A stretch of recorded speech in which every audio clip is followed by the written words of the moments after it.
Assalamualaikum warahmatullahi wabarakatuh. Kami dari kelompok 5 akan mendiskusikan tentang realisme, idealisme, praktisme, eksistensisme, dan teori kritis. Dimulai dari realisme. Perkenalkan, nama saya Rizia Zulfani dengan NIM A1D1240883 akan menjelaskan tentang realisme. Realisme adalah aliran filsafat yang menekankan bahwa realitas eksis secara independen dari pikiran dan persepsi manusia. Dalam konteks ini, realisme dapat dipecah menjadi berbagai kategori. Ada realisme metafisis. Realisme metafisis mengklaim bahwa dunia luar atau realistis objektif ada dan eksis secara independen dan kesadaran atau persepsi manusia. Misalnya, objek-objek fisik atau fakta-fakta tentang dunia tetap ada meskipun tidak ada seseorang yang melihat atau menggantikannya. 2. Ada realisme epistemologis, berfokus pada pengetahuan dan percaya bahwa manusia dapat memperoleh pengetahuan akurat tentang dunia luar melalui persepsi dan metode ilmiah.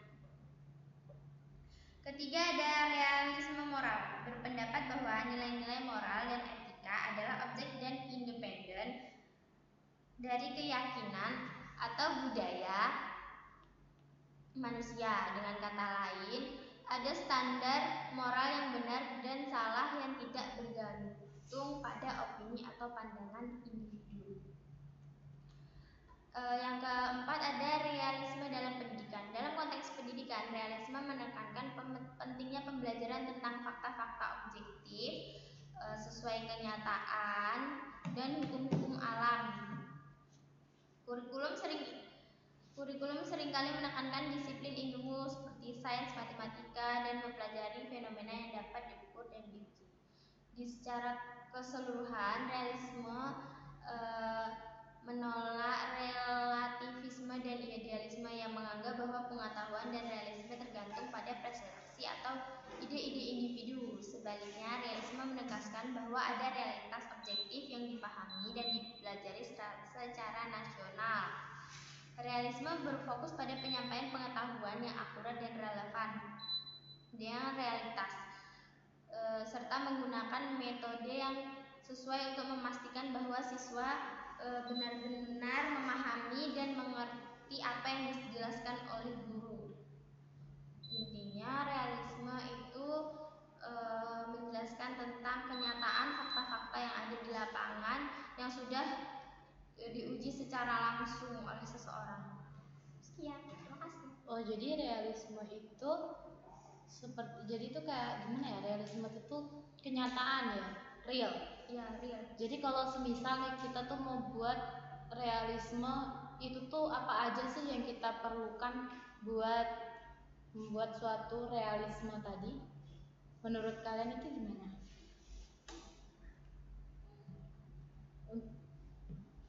Apa aja yang kita butuhkan untuk kita itu bisa membuat suatu realisme?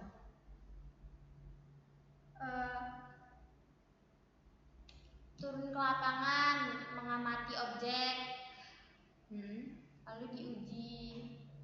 Setelah diuji baru kita tahu apa itu benar atau fakta.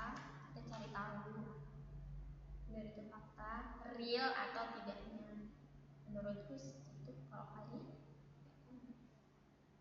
Nah, kalau di sini tuh juga ada ciri-ciri realisme nih kan, yang dari artikel yang aku dapat ini, realisme itu yang pertama objeknya itu sesuai dengan kehidupan sehari-hari. Terus yang kedua, menampilkan sesuatu yang tampak ke dalam suatu lukisan ataupun artikel itu senyata mungkin. Terus ketiga itu yang ditampilkan itu sederhana. Yang keempat, objek yang ditampilkan pada suatu realisme ataupun artikel itu menyatu satu sama lain. Yang kelima, tidak ada penambahan unsur untuk membuat berlebihan. Iya, karena kan memang realisme kan berupa fakta-fakta. Nah, berarti real, tidak ada tambahan apapun. Ya, berarti realisme, intinya tuh realisme itu adalah yang masih asli gitu ya. Asli tanpa ada tambahan, imbuhan atau bahkan kata yang berlebihan.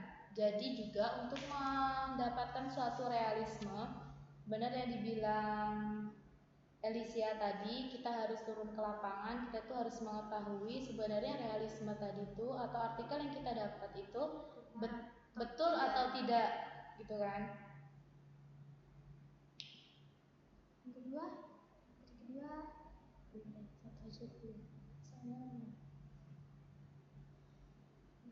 kemudian ada tambahan lagi nggak tentang realisme atau sanggahan dari kalian? Oh ya, semisal nih, kan ada berita di televisi. Televisi itu kan banyak yang menganggap itu berita itu sudah betul gitu. Jadi apakah berita di dalam televisi itu tuh termasuk realisme bukan? Menurut kalian? Realisme karena kalau di berita dia melihatkan objek yang terjadi di sana. Contoh misalnya kebakaran, dia kan itu menampilkan benar-benar video kebakarannya. Tapi ada loh kadang tuh berita yang dia itu nggak benar. Contoh semisal ya waktu itu Haji Rhoma Irama meninggal, tapi ternyata beliau itu belum meninggal. Jadi berita itu termasuk realisme atau bukan? Nah kan jadi antara iya atau bukan. Itu data yang berita-berita yang nggak ya, kita bisa bilang berita itu realisme kalau kita tengok kayak berita reporter. Bisa dibilang realisme itu kalau kita tahu itu adalah fakta atau ada faktanya dari berita tersebut. Iya. Atau objeknya. Ada benar-benar nyata objeknya di situ. Oh, berarti di sini walaupun berita itu banyak yang mengatakan masuk ke dalam realisme, kita juga harus tetap mencerna berarti ya. Enggak semua berita itu masuk realisme, termasuk berita-berita di televisi. Apalagi cuma artikel. Kadang artikel itu ada juga yang salah, ada juga yang betul.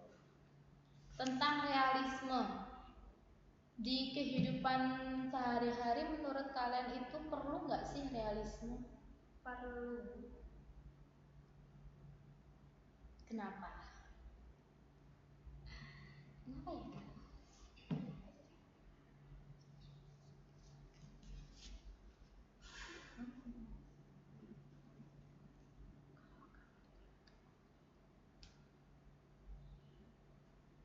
Butuh nggak realisme itu dalam kehidupan sehari-hari? Menurutku itu realisme itu tuh sangat dibutuhkan dalam kehidupan sehari-hari.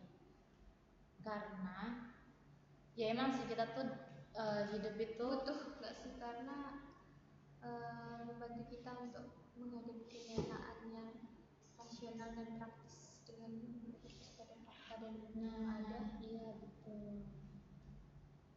Jadi biar kita itu mengetahui suatu data atau apapun itu tuh benar apa bukan gitu. Kita mempelajari realisme tadi, gitu kan manfaatnya.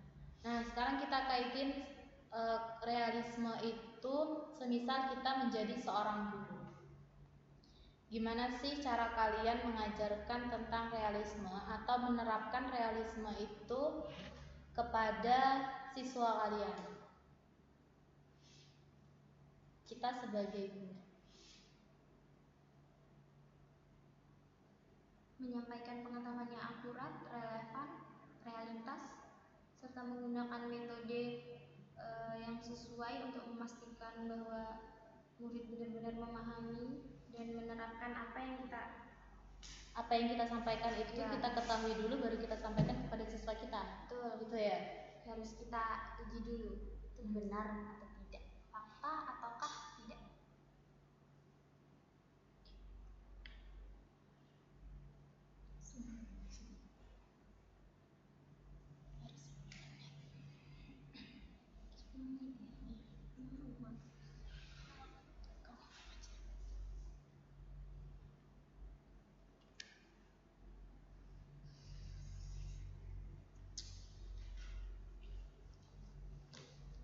Kalau menurut yang lain gimana? Kalian sebagai guru menerapkan realisme kepada siswa kalian itu gimana? Aku coba.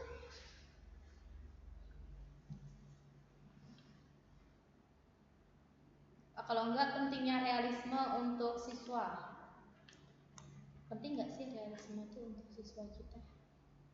Penting agar siswa itu bisa berpikir lebih kritis untuk menerima masukan atau menerima dan mencerna omongan dari luar, dari orang. Jadi kita itu nanti kan akan menjadi seorang guru. Kita mengajarkan realisme kepada siswa kita atau kepada murid kita itu bagaimana dia itu bisa berpikir kritis tentang suatu kenyataan. Biar siswa itu melatih kekreatifan siswa itu juga bisa ya realisme. Atau langsung ke topik kedua? Boleh. Topik kedua itu adalah idealisme.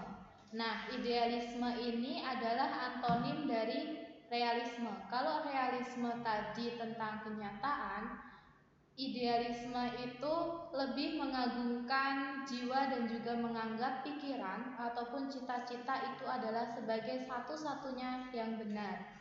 Nah, di idealisme ini menganggap bahwa dunia ide itu lebih utama daripada dunia materi. Kenapa? Menurut idealisme, karena ide itu ada sebelum adanya materi. Nah, unik juga nih. Ide itu ada sebelum ada materi.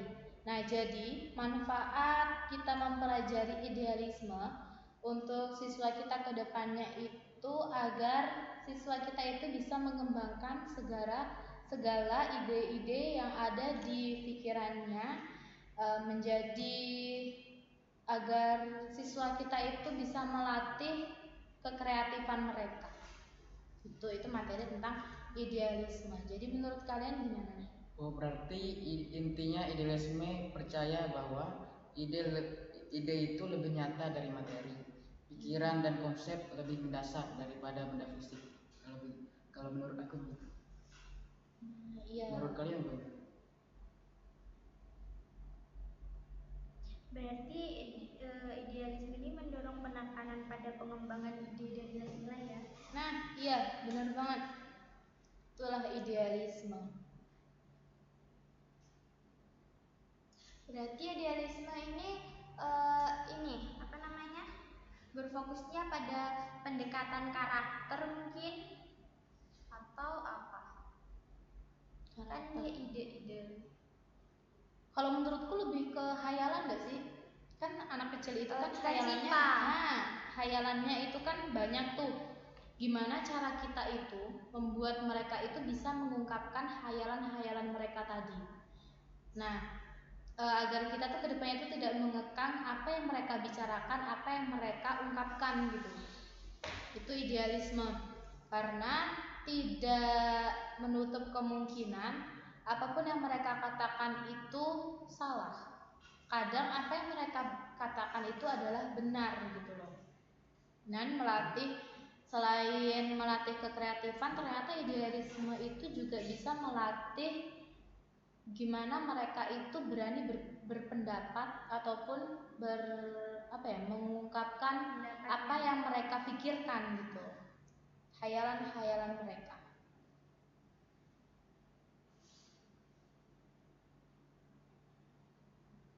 Tapi idealisme itu sering dinilai naif dan tidak realistis. Nah, menurut kalian gimana tuh? Sering dianggap naif ataupun tidak realistis. Memang sebenarnya idealisme itu naif atau beberapa orang menganggap itu tuh tidak realistis. Tapi dengan ketidakrealistisannya ini, idealisme itu juga memberikan banyak sekali manfaat loh. Salah satunya itu membantu orang lain menjadi lebih baik dan memberikan solusi yang inovatif. Itu tuh. Berarti siswa bebas untuk mengembangkan kepribadian dan kemampuan dasarnya. Nah, iya. Itu tadi dengan dia berani berbicara atau berani mengungkapkan khayalannya tadi, kita itu membebaskan mereka itu berinovasi. Siapa tahu dengan inovasi-inovasi mereka tadi itu tuh bisa gimana ya? Buat mereka itu tuh menciptakan suatu ide baru gitu loh. Oh, berarti walaupun idealisme dia dibilang naif, tapi kan dia bertujuan untuk membentuk pelajar yang cerdas dan juga sebagai individu yang memiliki tujuan dan nilai-nilai moral. Nah iya, betul juga tuh.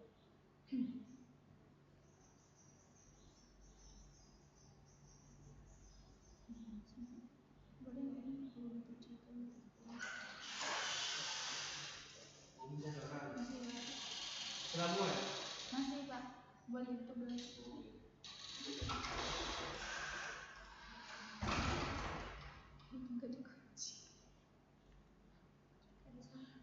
Berarti itu idealisme itu seperti realitas bersifat mental, seperti kitanya dunia yang kita lihat adalah konstruksi dari pikiran kita sendiri.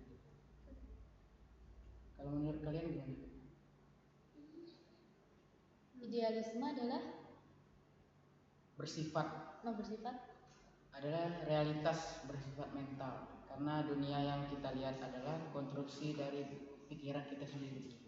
Oh iya, kayak di pengertian yang aku bilang di awal tadi tuh. Idealisme itu lebih mengutamakan ide dan juga cita-cita kita.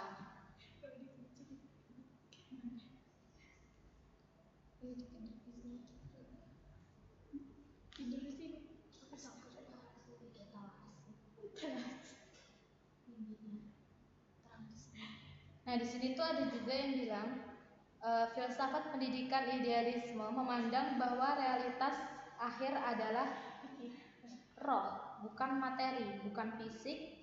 Pengetahuan yang diperoleh melalui panca indera adalah tidak pasti dan tidak lengkap.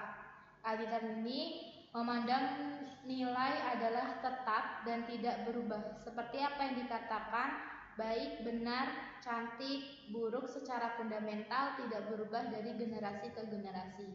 Nilai tidak diciptakan manusia, merupakan bagian dari alam semesta.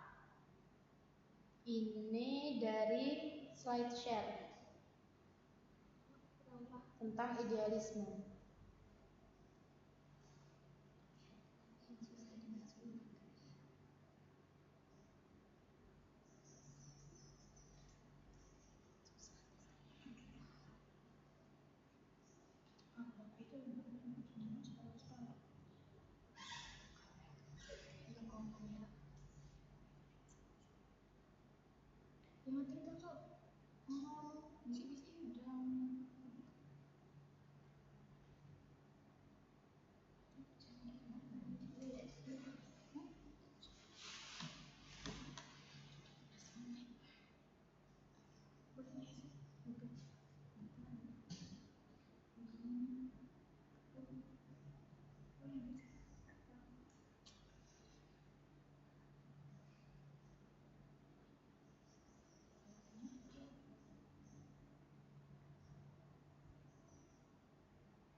Nah, ini ada juga nih hakikat idealisme. Aliran ini merupakan aliran yang sangat penting dalam perkembangan sejarah pemikiran manusia. Mula-mula dalam filsafat barat kita temui dalam bentuk ajaran yang murni dari Plato. Plato menyatakan bahwa alam cita-cita itu adalah yang merupakan kenyataan sebenarnya. Adapun alam nyata yang menempati ruang ini hanya berupa tayangan saja dari alam ide. Jadi menurut Plato ini tadi sebenarnya cita-cita itu adalah merupakan kenyataan yang sebenarnya. Kalian percaya nggak kalau cita-cita itu kenyataan yang sebenarnya?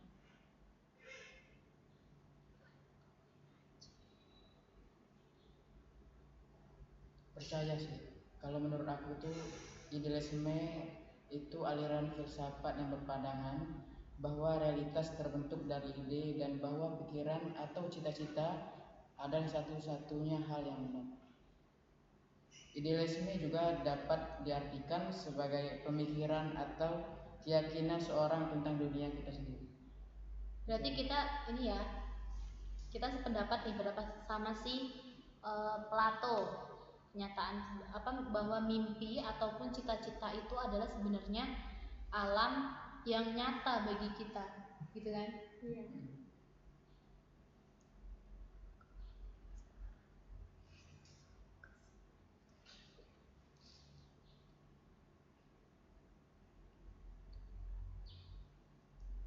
Kalau menurut kalian peranan guru dalam idealisme itu gimana? Peranan, iya. Peranan.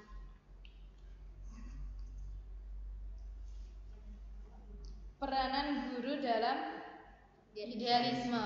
Jadi menurutku, guru itu bisa membebaskan kembali ke awal tadi, peranan guru tentang idealisme. Guru itu bisa bertanggung jawab agar siswanya itu ataupun membebaskan siswanya itu untuk berimajinasi gitu loh. Mengembangkan kepribadian dan kemampuan.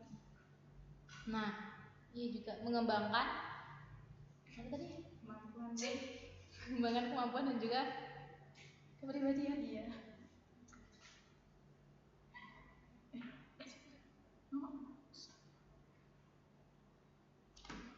Ya, jadi peranan guru itu penting ya, dalam idealisme itu penting bagi peranan guru. Guru bertanggung jawab untuk menciptakan lingkungan pendidikan siswa dengan bekerja sama dengan alam, lingkungan, dan peserta didiknya. Oke, seperti itu peranan guru dalam idealisme. Sekaligus juga peranan guru itu bertanggung jawab dalam menciptakan lingkungan dan pendidikan siswa. Guru juga mendorong kreativitas dan pemikiran kritis siswa, mengajarkan mereka untuk mengeksplorasi ide baru dan berpikir secara inovatif.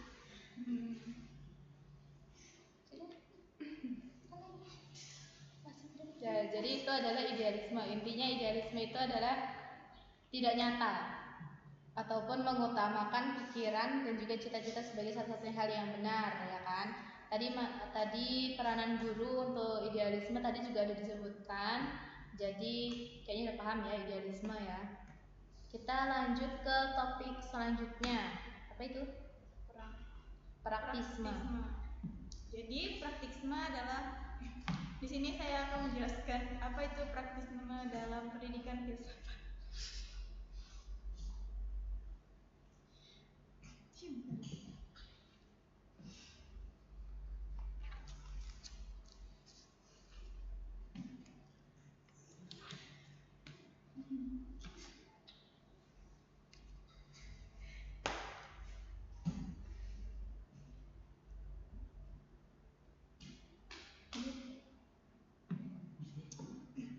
Saya Ika Lesmana Putri.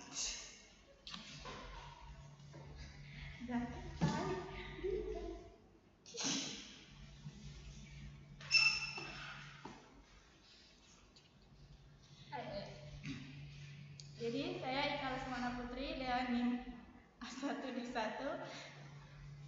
24081 akan menjelaskan apa itu praktisme dalam pendidikan filsafat. Praktisme adalah aliran filsafat yang menekankan aplikasi, praktis, dan kegunaan ide-ide dalam kehidupan sehari-hari. Dalam konteks pendidikan, praktisme mengedepankan pentingnya pengalaman langsung dan eksperimen sebagai cara utama untuk belajar. Dan beberapa cara mengenai praktisme dalam pendidikan adalah pendidikan berbasis pengalaman.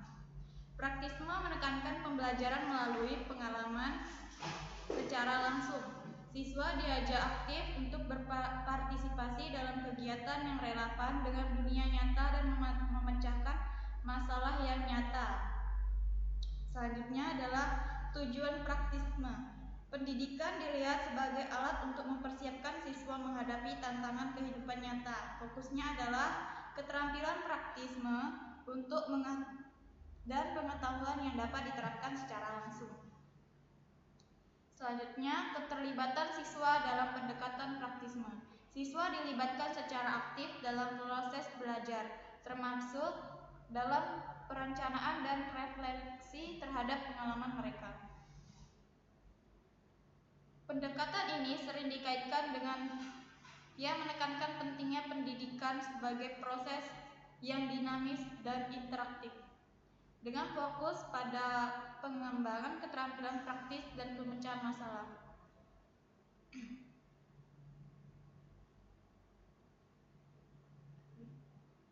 Beberapa ciri-ciri pendidik dalam praktisme adalah memberi kesempatan siswa untuk berbicara, menjadi sahabat yang baik, menjadi pembimbing, dan memiliki jiwa yang antusias. Kata praktisme berasal dari bahasa Yunani yaitu pragma, yang berarti fakta, benda, materi, suatu yang dibuat, kegiatan atau tindakan pekerjaan atau menyangkut akibat. Praktisme juga harus memiliki pengetahuan yang kreatif, memiliki kesadaran bersosial, bermasyarakat, siap sedia, siaga, kooperatif, dan bersungguh-sungguh. Itu saja materi tentang praktisme.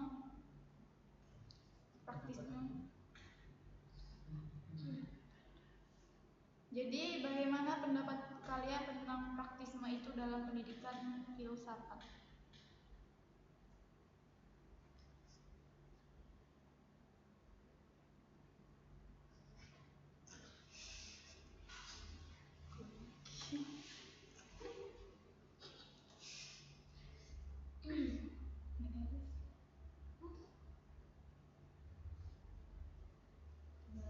Dari yang aku baca ini, praktisme merupakan sifat atau ciri seseorang yang cenderung berpikir praktis, sempit, dan instan, gitu kan?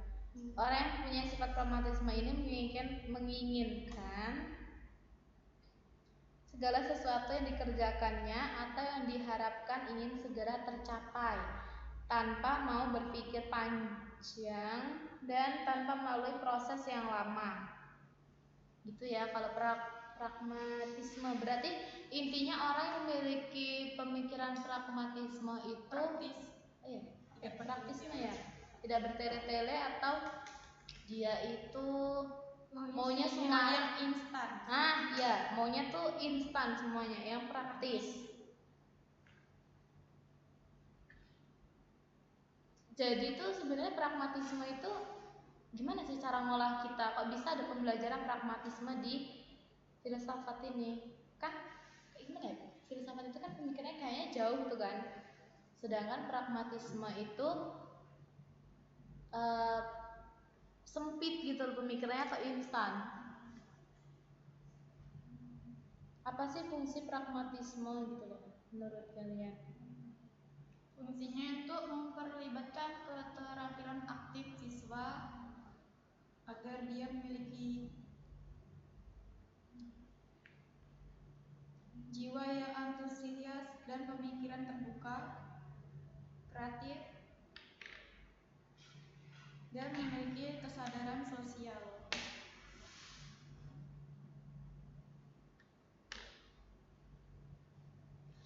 Bagaimana menurut Bu Alis?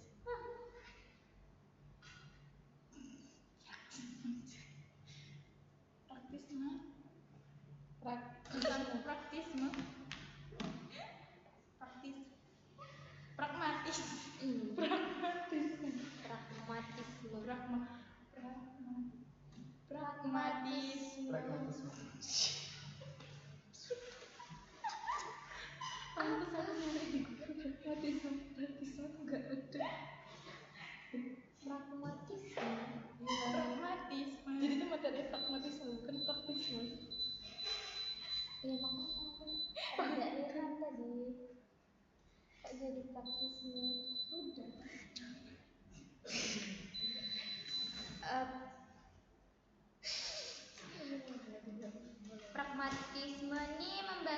siswa untuk menghubungkan teori dengan praktik, menciptakan pengalaman belajar yang relevan, dan pengembangan keterampilan yang dapat diterapkan di dunia nyata. Berarti dia mengajarkan siswa untuk berpikir yang praktis, cepat tanggap, tidak bertele-tele.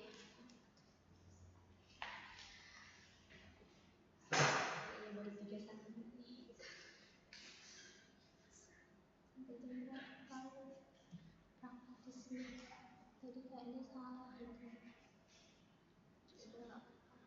Apa sih woi peranan guru di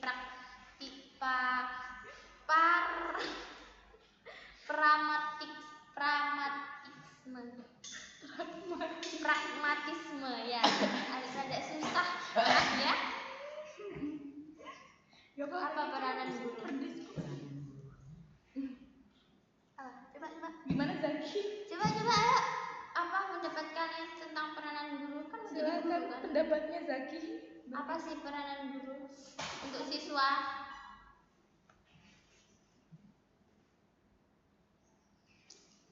Iyalah baca.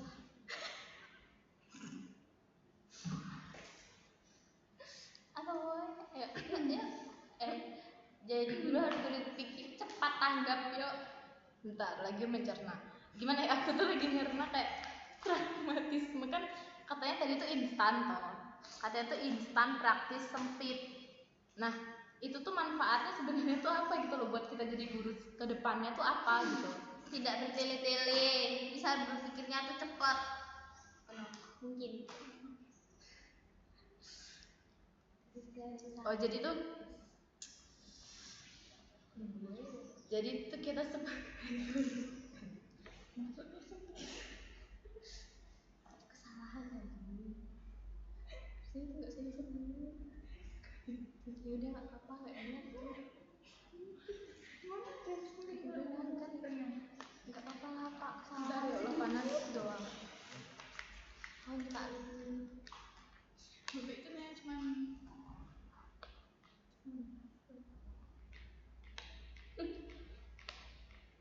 Apa woi peranan guru? Mungkin salah satunya itu peranan guru dalam pragmatisme adalah mengajarkan Allah.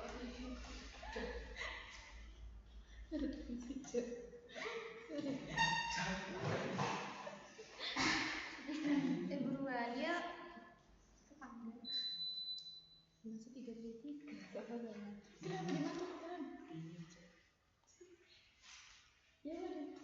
Ini aja di depannya dihidupkan. Ntar aku lagi berpikir pragmatisme untuk guru kan.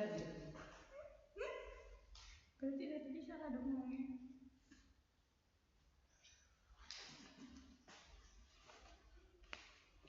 Oh mungkin gini nggak sih sebenarnya tuh pemikiran pragmatisme buat guru itu biar gurunya itu tuh kayak dia tuh cepet gitu loh gimana cara menangani siswa ataupun dari pertanyaan-pertanyaan dari siswa gitu nggak sih?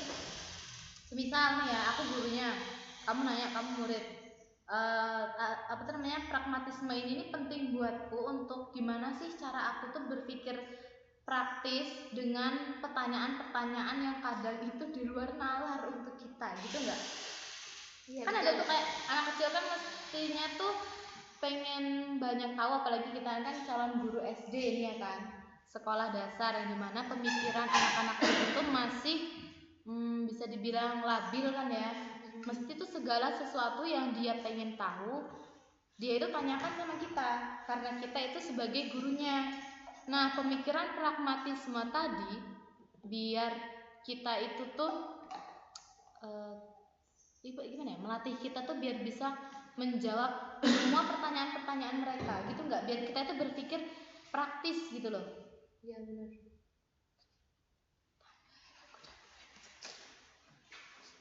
Iya kan?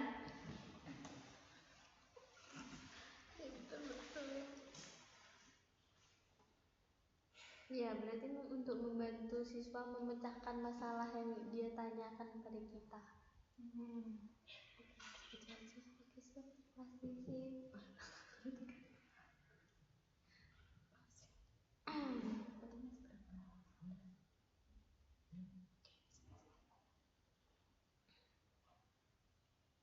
Hidupkan aja sih.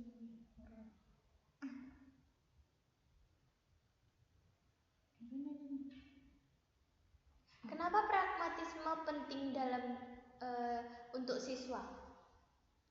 Menurut kalian? Kenapa? Untuk mempersiapkan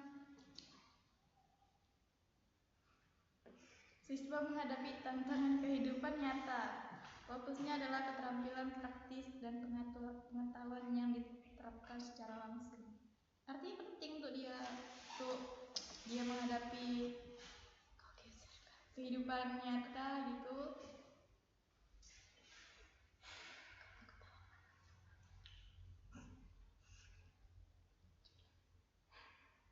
Apa sih cara kerja pragmatisme ini dalam mempengaruhi pengalaman belajar siswa ini? Pengalaman belajar ya? Apa caranya apa? Kayak mungkin siswa itu belajarnya kayak gini. Siswa diajak untuk aktif berpartisipasi dalam kegiatan yang relevan dengan dunia nyata. Bukan, maksudnya kayak metode belajar pragmatis itu kayak mana gitu? Di Oh, sekolah. kita nih yang jadi guru. Jadi siswa. Kita siswa. Iya. Apa sih metodenya? Atau misalnya Kita guru dong. Cara kita ngajari pragmatisme ke siswa gitu gak sih? Iya betul iya. Maaf. Sorry. Iya ya. Gitu kan? Iya. Kita guru ngajari pragmatisme ke siswa atau siswanya belajar pragmatisme itu gimana maksudnya?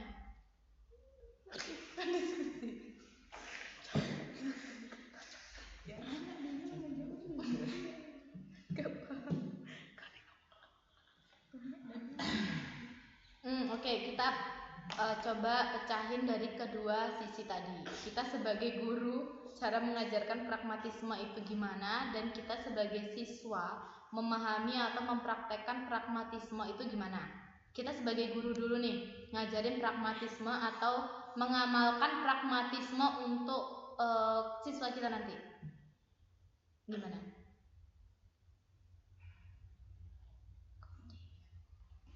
Jadi menurutku tuh kayak kita sebagai guru nih, mungkin dengan cara kita itu memberikan kuis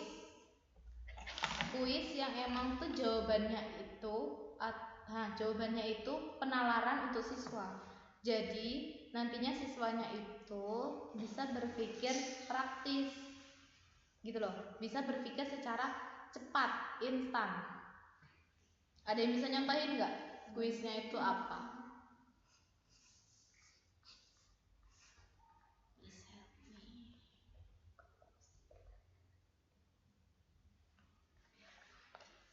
Oh, kalau enggak gini nggak sih? Ya, kita kan sebagai guru nih tadi kan menerapkan pragmatisme ke siswa. Itu tuh gimana gitu kan?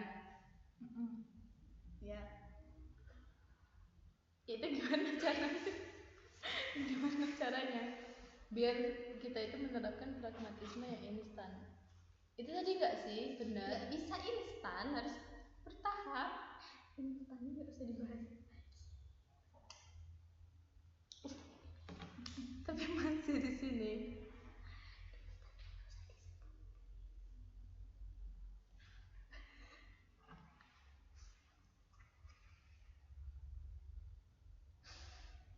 Ini ciri-ciri pendidiknya.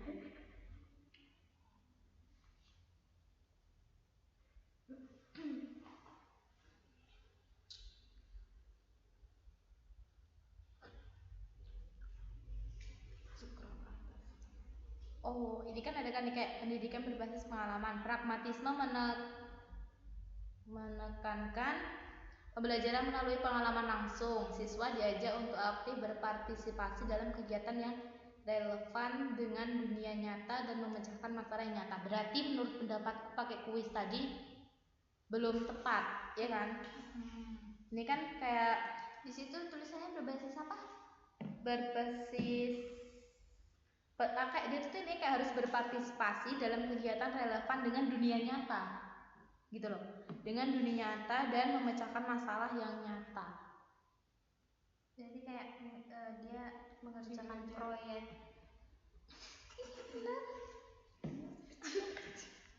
Maksudnya tuh proyek kayak ya di dunia nyata itu tadi, kayak di luar kelas gitu loh. Paham nggak sih? Ya wis nggak paham. Ini contohnya apa dulu di sini? Kerja kelompok. Tangan ke atas. Tangan ke depan. Ntar dulu. Apa tadi? Dunia nyata memecahkan masalah yang nyata. Memecah masalah itu suruh memecahkan masalah. Nah, itu gimana tuh? Memecahkan masalah, sedangkan mereka itu pemikirannya juga masih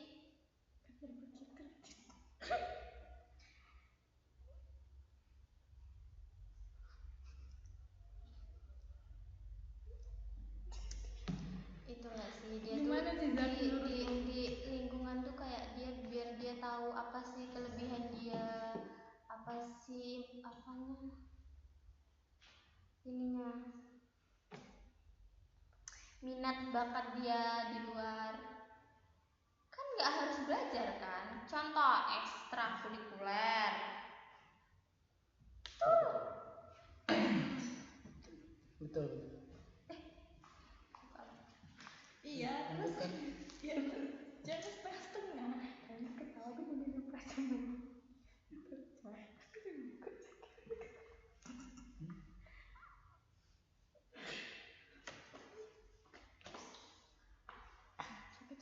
ah 42. 50 aja nggak tahu ya. 10 menit. Kan itu ada video.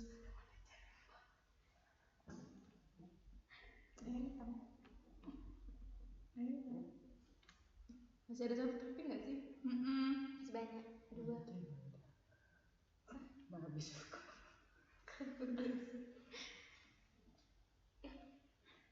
Tadi benar yang dibilang kerja kelompok dia tadi itu kan termasuk pragmatisme untuk menyelesaikan tugas. Oh iya, kan ini memecahkan masalah yang nyata. Jadi misal kita jadi guru nih, kita itu ngasih mereka satu tugas, biar mereka itu berkelompok tadi itu kan. Iya. Biar mereka itu gimana caranya masalah yang kita kasih tadi itu selesai, gitu kan? Betul. Jadi intinya pragmatisme adalah intinya gimana? Pragmatisme tuh Untuk melihat bagaimana pengetahuan yang mereka peroleh di sekolah dan diterapkan dalam konteks kehidupan, mempersiapkan mereka untuk menghadapi tantangan yang nyata di keesokan harinya. wah, itu ya jadi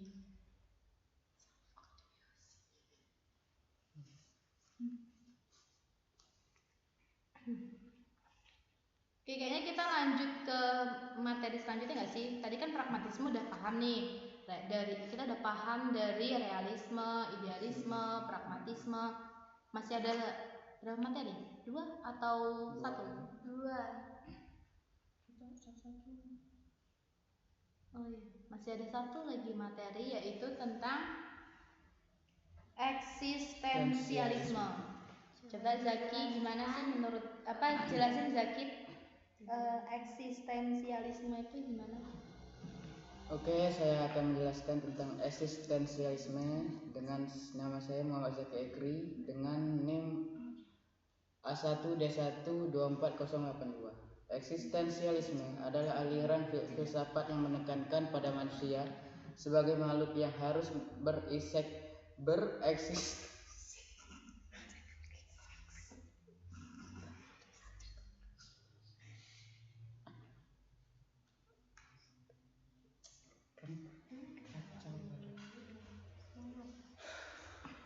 Oke. Eksistensialisme itu aliran filsafat yang menekankan pada manusia sebagai makhluk yang harus bereksistensi dan mengkaji cara manusia berada di dunia. Eksistensialisme memiliki beberapa ciri-ciri, yaitu manusia sebagai pusat dari segala relasi kemanusiaan. Salah satunya, manusia memiliki kebebasan dalam melakukan tindakan dan bertanggung jawab atas tindakan tersebut. Manusia eksis terlebih dahulu, kemudian dalam kehidupan dia memberi makna atau esensi atas kehidupannya. Dan lagi, eksistensialisme lahir sebagai bentuk protes terhadap aliran materialisme dan idealisme. Itu saja. Terima kasih. Menurut kalian gimana pendapat Anda?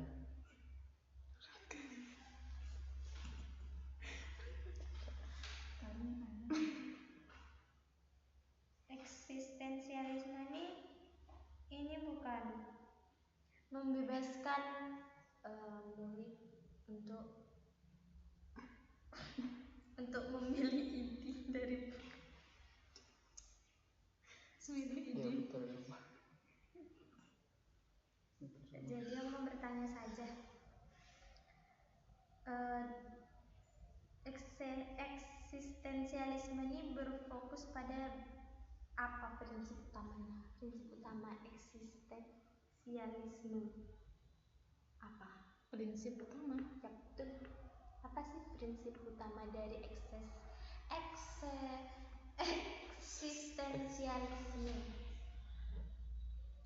Enggak, bentar, aku belum paham nih tentang eksistensialisme.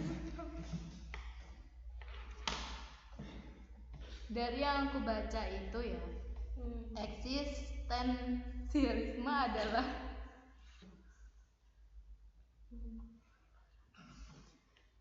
aliran filsafat yang menekankan pada kebebasan individu, eksistensi, dan makna hidup.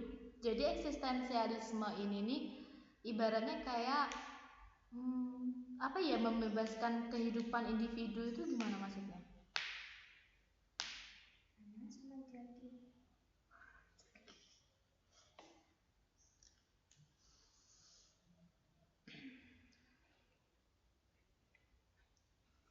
Jadi ada ciri-cirinya nggak eksistensialisme?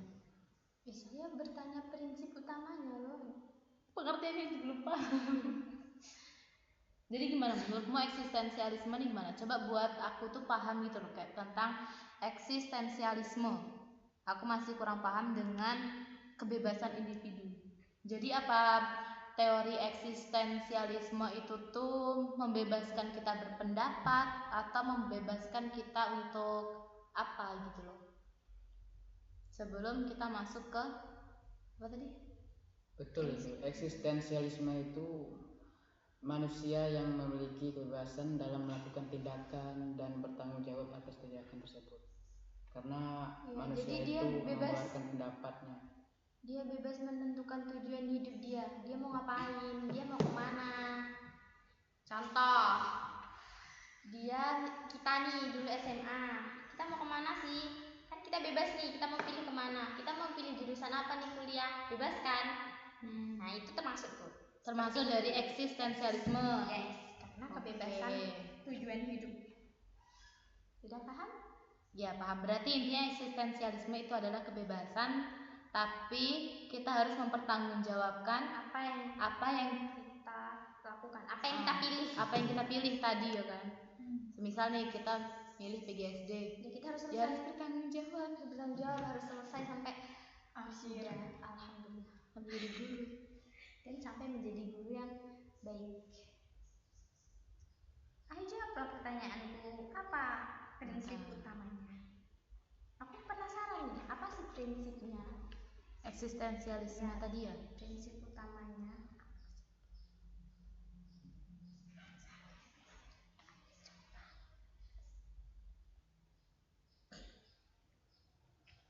Bentar ya.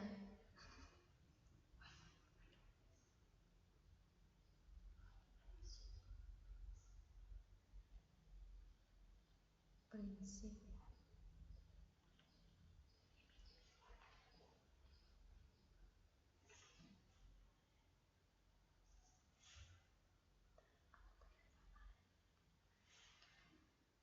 Bukannya prinsipnya itu tuh yang tadi nggak sih?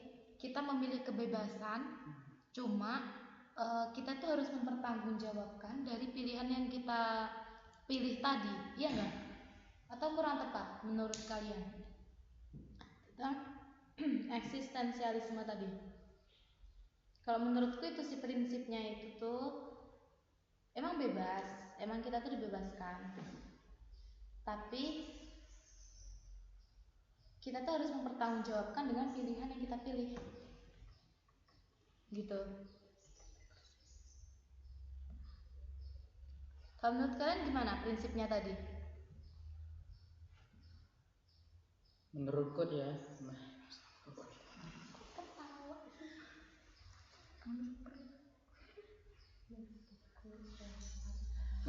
ya, prinsip-prinsip eksistensialisme itu salah satunya itu kebebasan eksistensialisme memungkinkan seseorang yang mengubah nilai-nilai yang dipegangnya, seseorang bertanggung jawab atas nilai-nilai yang dipegangnya, terlepas dari nilai-nilai yang dipegang masyarakat gitu. Atau juga hubungan antara kebebasan dan tanggung jawab saling bergantung satu sama lain. Itu saja. Pendapat kalian? Kan dia bertanya tadi. Terus? Oh, gitu ya jadinya. Oke, cukup jelas untuk saya. Oh, berarti udah ya prinsip-prinsip eksistensialisme tadi itu ternyata ada banyak ya. Nggak cuma 1-2 gitu bahkan. Penting nggak sih eksistensialisme ini dalam kehidupan sehari-hari? Kayaknya penting sih. Penting. Kenapa penting? Apa alasannya? Eksistensialisme melihat hidup sebagai proses berkelanjutan, di mana individu terus-menerus membuat pilihan.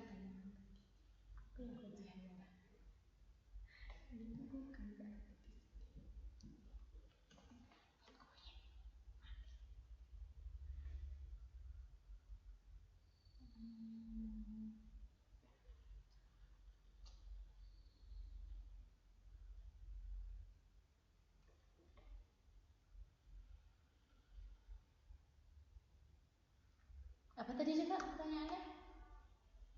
Penting nggak sih eksistensialisme di dalam kehidupan sehari-hari? Terus kalau penting tuh kenapa? Dan apa sih contoh eksistensialisme di dalam kehidupan sehari-hari?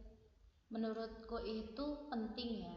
Nah, sebagai contohnya, eksistensialisme tadi sebelumnya kan ada kayak dia bilang itu bebas, cuma dia bisa mempertanggungjawabkan apa yang dia lakukan tadi kan.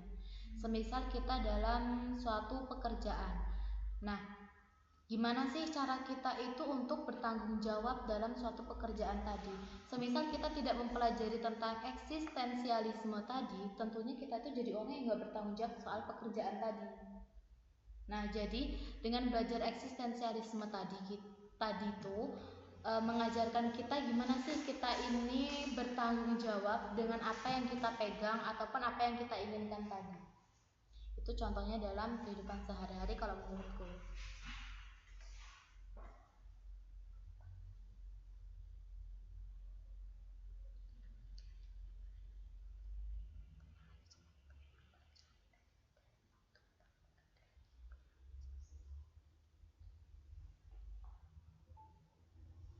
Intinya kayaknya tanggung jawab. Kenapa?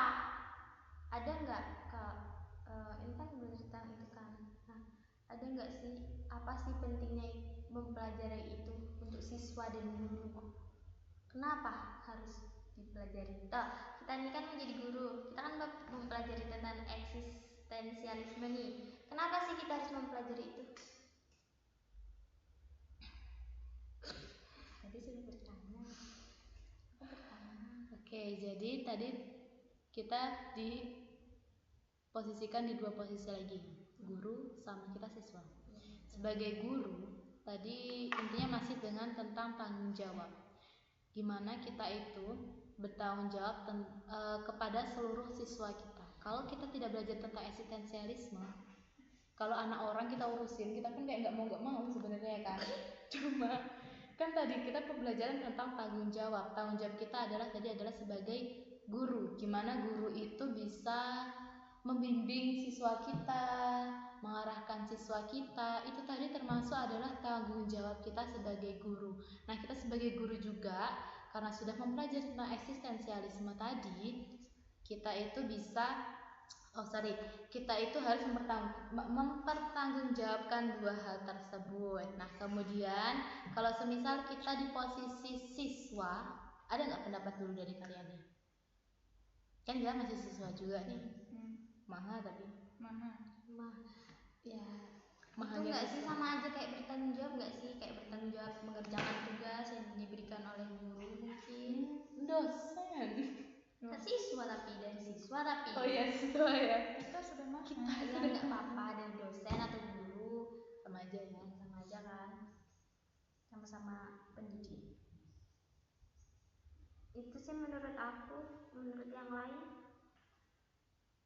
Jadi dengan belajar eksistensialisme, susah banget ngomongnya. Dengan belajar eksistensialisme tadi, kita sebagai mahasiswa itu bertanggung jawab tentang tugas-tugas yang diberikan oleh Bapak Ibu dosen gitu ya. Bertanggung kita juga mempertanggungjawabkan KRS yang kita ajukan nggak sih? Iya, betul. Dengan cara kita tuh nggak bolos. Iya, betul. Terus Kan KRS yang kita ajukan. Nah, zaman sekarang kan KRS kita yang mengajukan kan, kita yang minta. Berarti kita itu berbebas untuk milih KRS tadi. Nah, gimana cara kita itu tetap mempertanggungjawabkan KRS yang kita ajukan tadi? Gitu nggak?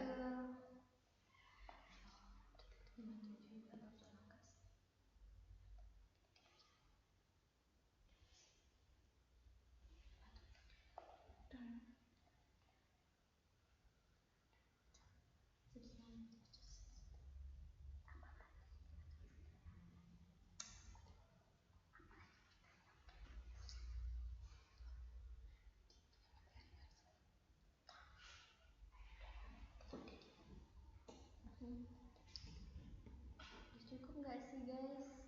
Cukup nih, berarti udah paham nih. Sudah. Boleh nggak kita ulas dulu dari awal tadi?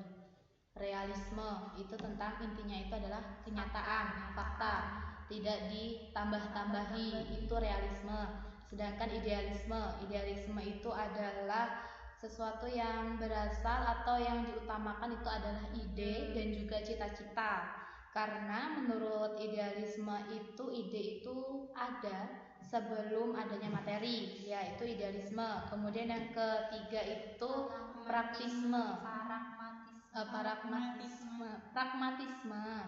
Pragmatisme itu praktis. Kita berpikirnya logis dan juga berpikir cepat lah, intinya praktis ya, berpikir praktis, itu pragmatisme. Kemudian eksistensialisme itu tadi mengajarkan tentang kebebasan, tapi kebebasan itu tadi harus kita pertanggungjawabkan. Sudah cukup ya kayaknya. Sekian dari kelompok kami. Jika ada salah kata, kami mohon maaf. Ada kurangnya kami mohon maaf. Sekian dari kelompok kami. Wassalamualaikum.